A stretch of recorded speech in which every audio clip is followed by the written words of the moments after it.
Decades dissolve like camp mist.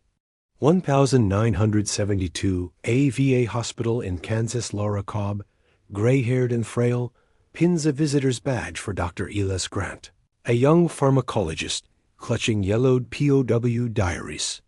"Heard about your brew," he says, unfolding charts. "Clinical trials validating guava leaf extracts, now FDA approved for dysentery in aid kits worldwide." You see her eyes light up, hands tracing faded scars from rope burns. The ban lifted. Her logs, smuggled out by Harlan, published in the Lancet, saving thousands in Vietnam. Africa outbreaks.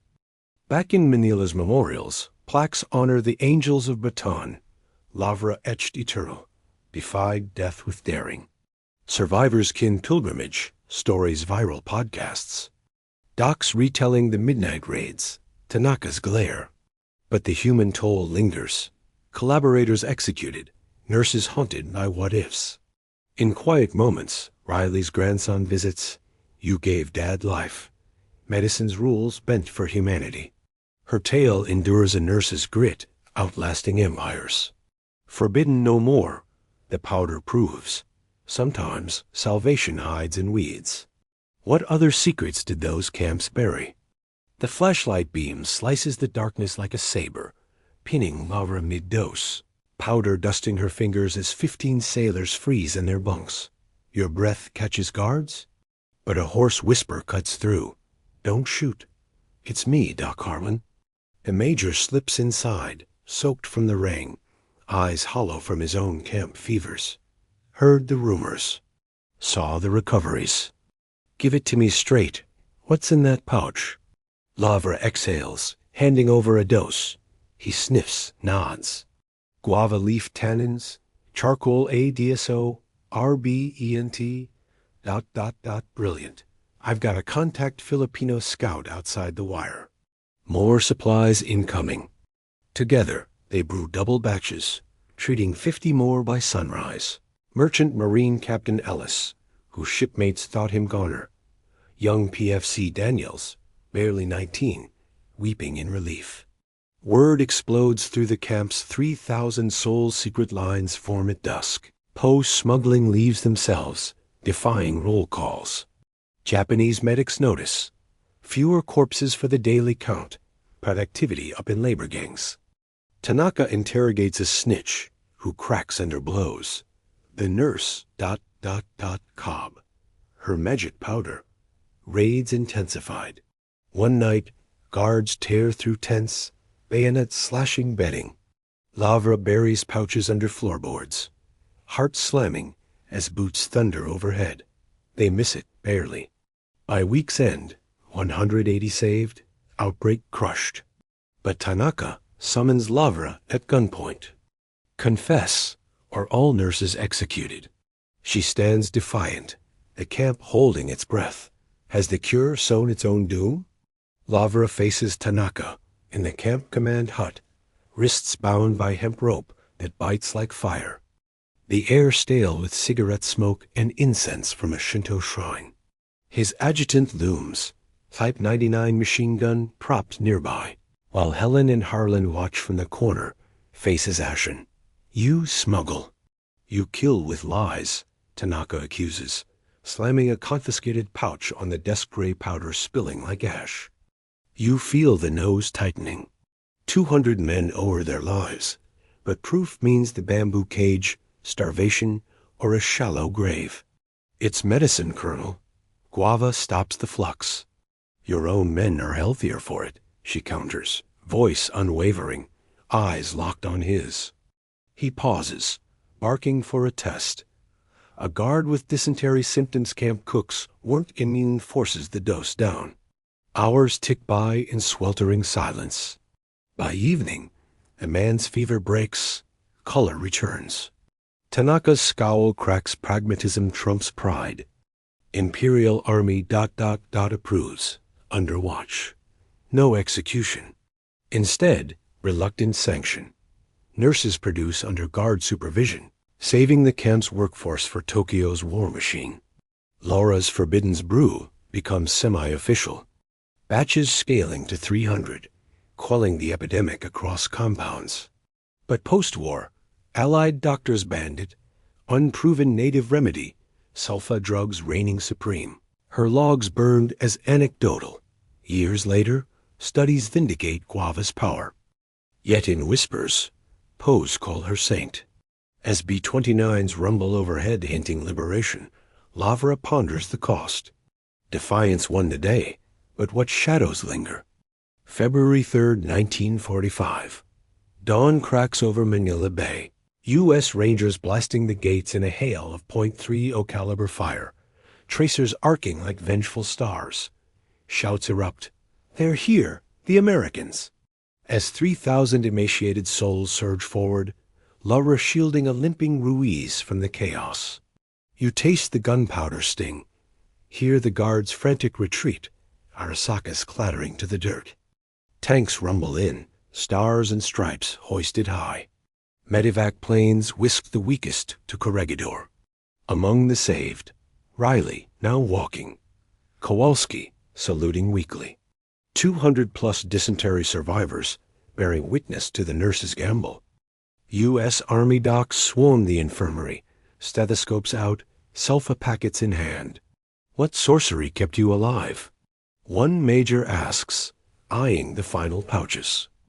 Lavra explains, guava, charcoal, cornstarch, the math of makeshift salvation. They scoff. Quackery. No double blinds, no controls. Stick to modern meds. Her formulas confiscated, labeled risky folk cure, banned from field manuals for years as pharmaceuticals lobby post-war. Ironically, as POWs testify at tribunals, Tanaka facing war crimes for neglect, Guava research surges in labs, confirming antidiarrheal efficacy against E. coli and Shigella. Freed, Lavra returns stateside a hero, but the medical establishment sidelines her story. POW reunions echo her name, toasts raised to the forbidden powder. Yet doubts gnaw, was it luck or genius ahead of time? As she fades into civilian life, one question burns. In hell's grip, who defines medicine? August 15, 1942. Santo Tomas Internment Camp, Manila, Philippines. 3:17 a.m. The air hangs thick with the stench of unwashed bodies and open latrines, a humid fog that clings to your skin like a fever dream. Nurse Lavra Cobb wipes sweat from her brow, her hands trembling as she kneels beside Private Tom Riley, his face slick with agony. Body convulsing from the firestorm, ripping through his guts dysentery.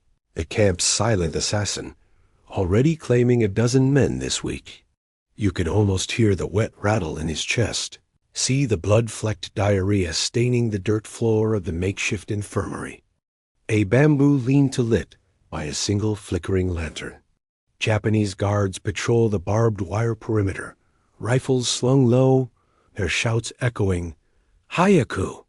Move!" as Allied POWs and civilians shuffle through forced labor details under the relentless tropical sun. Laura's eyes dart to the shadows. The camp doctor, a gaunt Major Harlan from the 4th Marines, whispers urgently, "We've got no sulfa, no ipecac." Another outbreak hits. We're looking at hundreds down.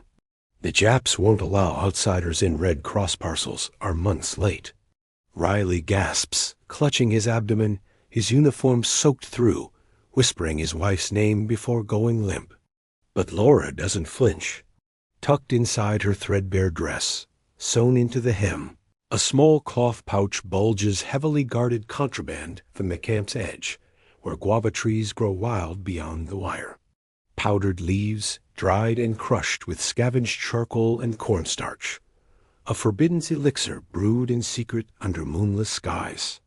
Japanese orders were clear. No native witch medicine. Use it and face the bamboo cage, or worse. Yet as Riley's pulse fades, Laura's fingers brush the pouch, her heart pounding. Defy the guards? Or watch 200 men die in the coming weeks? The decision hangs like a blade. Her fingers close around the pouch, the rough burlap scraping her palm like a promise of rebellion. Lavra glances over her shoulder guard's lanterns bob 50 yards away. their boots crunching gravel, but the infirmary's darkness shields her.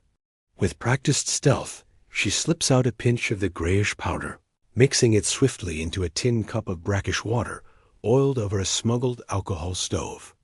"Hold on, Tommy," she murmurs, tilting his head back, forcing the bitter slurry past his cracked lips. It tastes of earth and desperation. Guava leaves ground fine from branches bartered from local farmers through the fence, blended with charred coconut husk for binding the cob cure, whispered among nurses after she tested it on rats first. By dawn, Riley stabilizes, his fever breaking like a storm cloud. Word spreads through the bunks like wildfire. First Lieutenant Helen Brooks, the head nurse with her iron bun and sharper tongue, corners Lavra in the supply tent. "You used it? After Colonel Tanaka's warning? They'll bayonet us all if they find out." Lavra meets her gaze, voice steady amid the moans of 20 more cases lining the floor. "Ma'am, sulfa's a myth here." This saved him. "I've got enough for 50 doses Guava's antiviral. The charcoal absorbs the toxins. It's working." Helen hesitates, eyes scanning the emaciated faces, Marines, sailors. Civilians packed 400 to a barracks, rations cut to 800 calories, dysentery exploding from contaminated water. That night, under cover of a monsoon downpour crumbing the tin roof, Laura and 2 orderlies venture out. You feel the mud sucking at your ankles, rain lashing like needles, as they clip guava branches from the forbidden's grove, hearts hammering at every snap of a twig. Back inside, they grind, mix, dose the sickest first. Seaman Kowalski, whose screams had pierced the night. Filipino interpreter Ruiz, shivering in delirium. By week's end, 47 men rally no new deaths. But whispers reach the guards. A collaborator points fingers. As Tanaka's boots echo toward the infirmary, Lavra hides the last pouch, pulse racing. Discovery now means execution. Will the cure outlive its maker?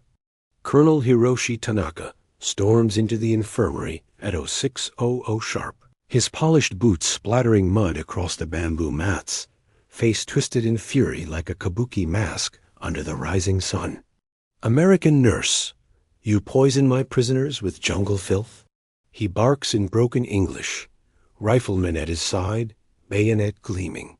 Lavra stands tall, blood-stained apron hiding the pouch's outline, as 30 recovering men sit up in their cots, eyes wide, Kowalski clenching fists, Ruiz murmuring prayers. The air thickens with tension. You smell the fear sweat mingling with the herbal tang still lingering from last night's doses. Tanaka's eyes narrow on the empty tins, the suspicious gray residue. This ... Bush medicine ... banned. Only imperial doctors treat. You defy Bushido. He grabs Riley's chart, slamming it down, but the private croaks. "Sir, she saved me." Was dying? A guard levels his Arasaka rifle, finger twitching. Helen Brooks steps forward, voice calm as steel. "Colonel, it's boiled guava local remedy. No harm. We've lost no one this week." Tanaka hesitates, glancing at the charts. Mortality plummeting from 15% to 0. Protocol wars with results. He snarls an order in Japanese, "Kansatsu," thunder observation only, then stalks out, but doubles the patrols. In the shadows, the nurses accelerate. Nightly runs yield more guava, cornstarch from hoarded Red Cross tins, charcoal from burnt rice husks. Doses multiply. 75 men treated, then 120. Dysentery's grip loosens. Strength returns to limbs wasted by beriberi and malaria. But risk mounts. A collaborator slips notes to guards, rumors of witchcraft swirl. One dawn, as Lavra doses a cluster of sailors, a flashlight beam pierces the tent. The intruding shadow grows. Is it a guard or salvation in disguise?